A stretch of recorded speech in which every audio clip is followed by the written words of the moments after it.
Most people spend their lives trying to become good at something. They collect skills, learn new things, explore different interests, and eventually, they start believing that being capable in many areas is a strength.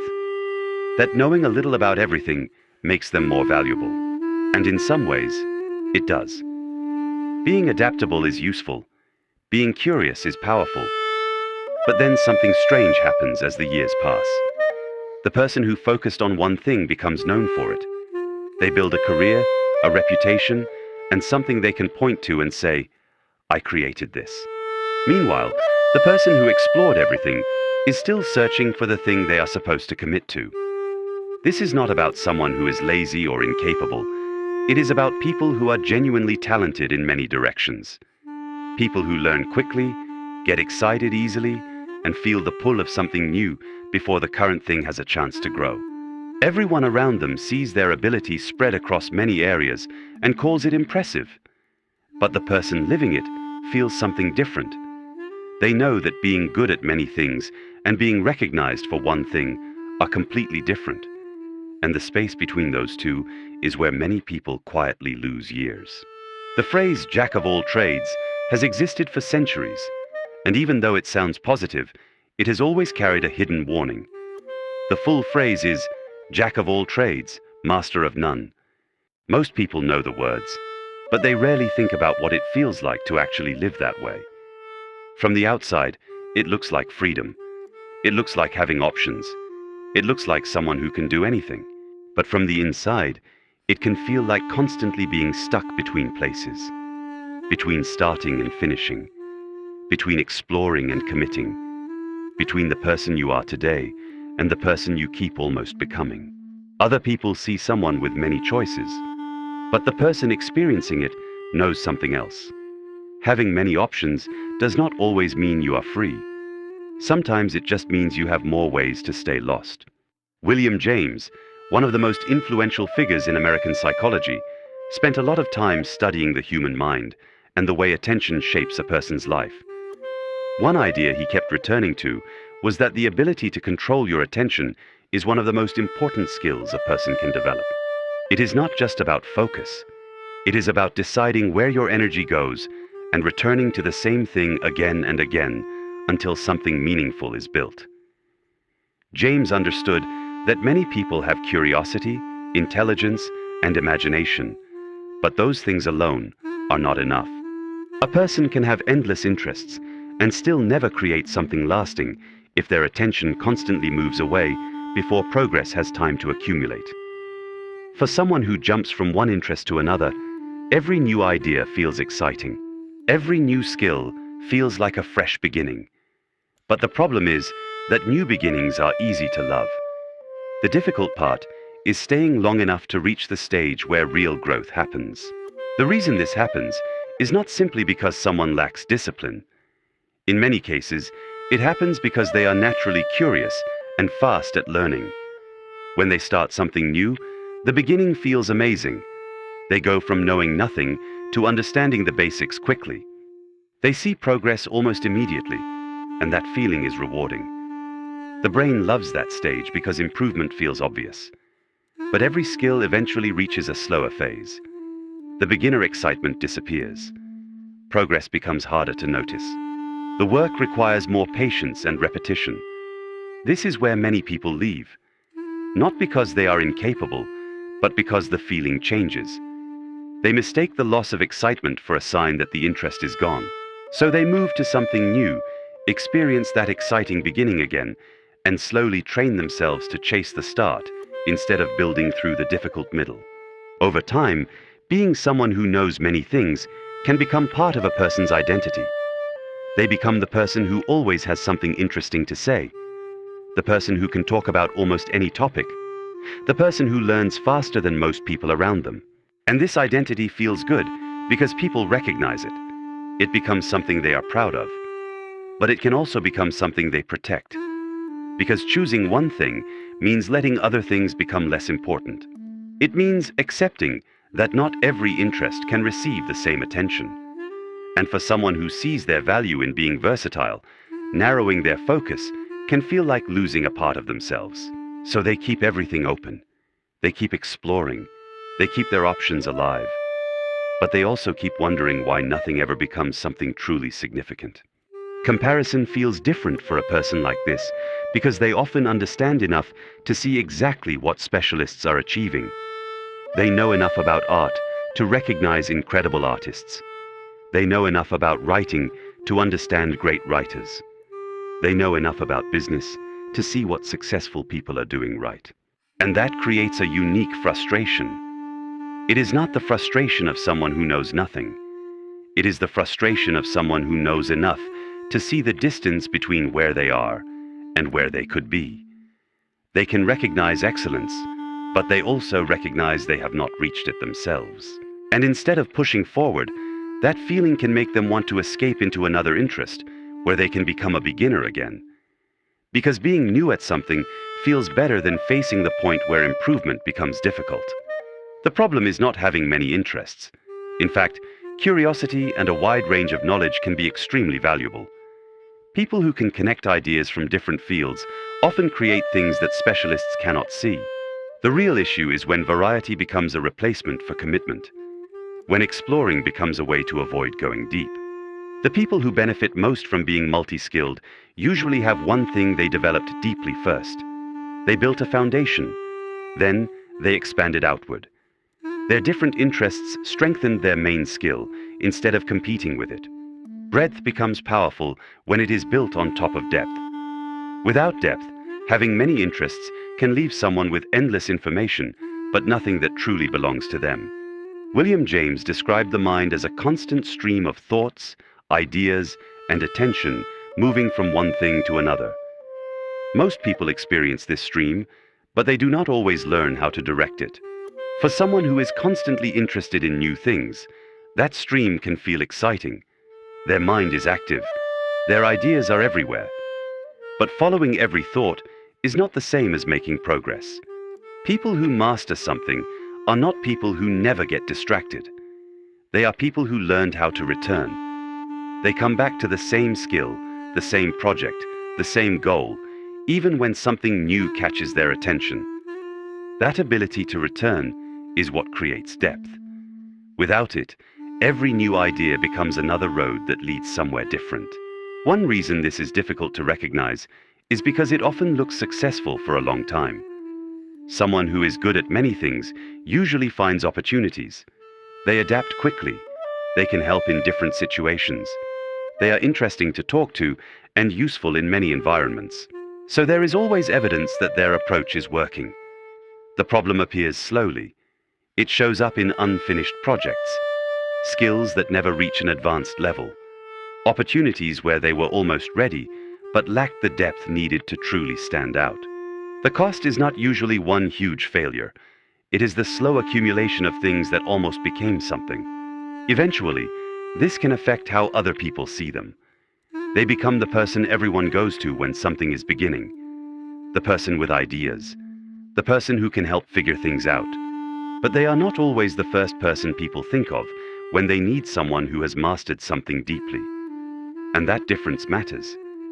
Being useful in the early stages of something is valuable, but being trusted to handle the most important part requires depth.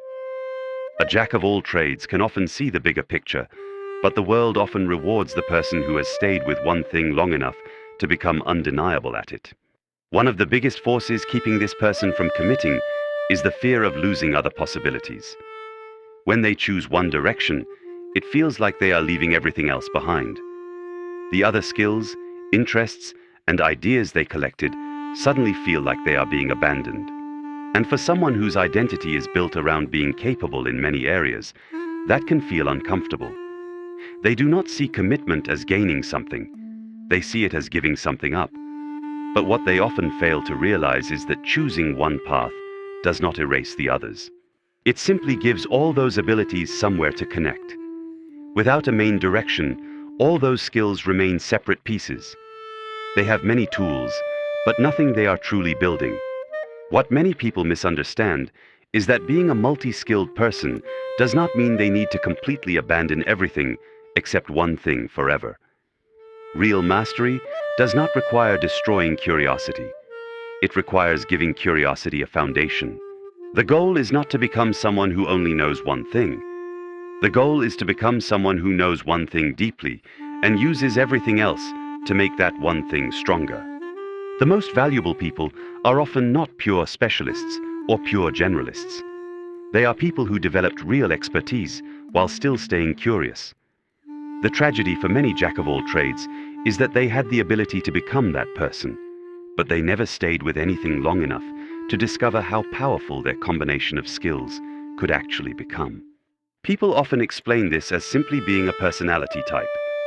They say some people are just naturally explorers, and that is true to some extent. Some people really are more curious, more creative, and more interested in different areas. But sometimes that explanation becomes a comfortable excuse. The important question is not whether someone loves learning new things. The question is whether those interests are leading somewhere. Curiosity can create growth, but curiosity without direction can become endless movement with no destination. There is a difference between exploring because you are building towards something and exploring because staying still feels uncomfortable. From the outside, they can look exactly the same. The difference only becomes clear when time passes and one person has something to show while the other only has experiences. William James believed habits have a powerful effect on human life. Over time, repeated actions become automatic. They stop feeling like choices and start feeling like who we are. For the jack of all trades, the habit that often develops is the habit of starting. They become extremely good at beginnings. They know how to research, learn, and get excited about something new. But the moment where things become difficult, where progress slows down, is where they often leave. The problem is not that they cannot begin. They have mastered beginning. The challenge is learning how to stay. Because the middle stage is where most people separate themselves. It is where the excitement disappears and commitment becomes the only thing pushing them forward. Almost every jack of all trades has a moment they remember. A moment where they were close to something real. They were starting to understand the skill. They were reaching the point where their effort was beginning to create something valuable. They were no longer just experimenting. They were approaching mastery. And then they left. Not because they failed, but because something else looked more exciting. Something new appeared and offered the same feeling they had at the beginning. So they moved on. The problem is that mastery often appears right after the point where most people quit. By leaving too early, they keep turning possible success into another unfinished chapter. Their life becomes filled with things they almost completed. There is a hidden exhaustion that comes from always being good at the beginning. Starting something new feels exciting because progress comes quickly. They feel talented. They feel motivated. They feel like they finally found the right thing. But eventually, every new interest reaches the same point. The easy progress slows down. The excitement fades. The work becomes repetitive. And suddenly, the thing that once felt perfect starts feeling wrong. So they leave and search for another beginning. Over time, this creates a cycle of constant excitement, followed by quiet disappointment. The exhaustion does not come from working too hard. It comes from repeatedly building momentum and then walking away before it turns into something meaningful. The people around them often notice this cycle before the person does. At first, everyone gets excited when they hear about the next idea, the next project, or the next skill they are learning. They support them because they know they are capable. But after seeing many things start and disappear, people become more careful with their excitement. They do not stop believing in the person. They just stop assuming this will finally be the thing that lasts. And the person can feel that change. They feel people waiting instead of celebrating. They feel the hesitation. What they see as a lack of belief is often just people protecting themselves from another disappointment. The strange thing about being good at many things is that the same quality that makes someone interesting can also make them difficult to define. Their curiosity, adaptability, and wide knowledge make them valuable. But the world often wants clarity. People want to know what someone is known for. They want a simple answer when they ask, "What do you do?" Without that clear direction, a person can become someone who is impressive but difficult to place. They have many abilities, but no central identity connecting them. And in a world that rewards people who become recognizable for one thing, being everything can sometimes make it harder for people to see exactly what makes you special. There is a specific kind of sadness that comes with living this way, and it is difficult to explain because it is not the sadness of failing. It is the sadness of watching things you were once good at slowly become things you used to do. Every time you leave something before it becomes deeper, it gets added to the past version of yourself. Something you tried, something you learned, something you were interested in for a while. And over time, that list grows longer, while the things you can truly point to in the present remain few. Eventually, a person can start feeling like they have experienced many different versions of themselves, but never fully became any of them. The painful part is knowing the ability was real. The only thing missing was the time and commitment needed to turn that potential into something that actually existed. William James understood something that many people do not want to admit. The longer a person repeats the same habits, the harder they become to change. Not impossible, but harder. Every year spent jumping from one thing to another strengthens that way of living. The mind becomes comfortable with movement, with starting, with searching. So when the idea of committing appears, it feels unfamiliar. For someone like this, it is easy to tell themselves they will decide later, that there is still time, that they just need to find the right thing first. But waiting also creates a cost. The longer a person delays choosing a direction, the more difficult it becomes to build the discipline needed to follow one. The hardest question for this person is usually simple. What should I commit to? And that question creates a trap. Because if they have not found the perfect answer yet, continuing to search feels reasonable. It feels responsible. Why choose something if it might be the wrong thing? But the truth is that most people do not discover the right path before they commit. They discover it because they commit. A person does not know something is meaningful after a few days or weeks. They know because they stay long enough to understand it, struggle with it, and grow inside it. The person who keeps leaving early never gets enough information to know what could have become valuable. So the search continues, and eventually, the search itself becomes the thing they are committed to. As time passes, the way a person sees their own ability can start to change. The same range of interests that once felt exciting and limitless can slowly start to feel like a question they cannot answer. Not because they became less capable, but because the people around them who chose one direction are beginning to create visible results.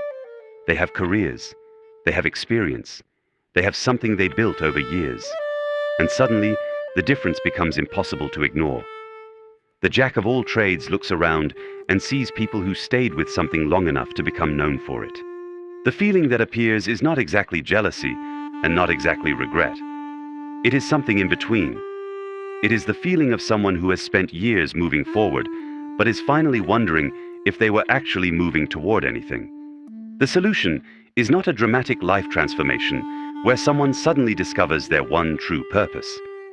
That idea is part of what keeps people stuck. The real change is much simpler and much harder. It is staying after the excitement disappears.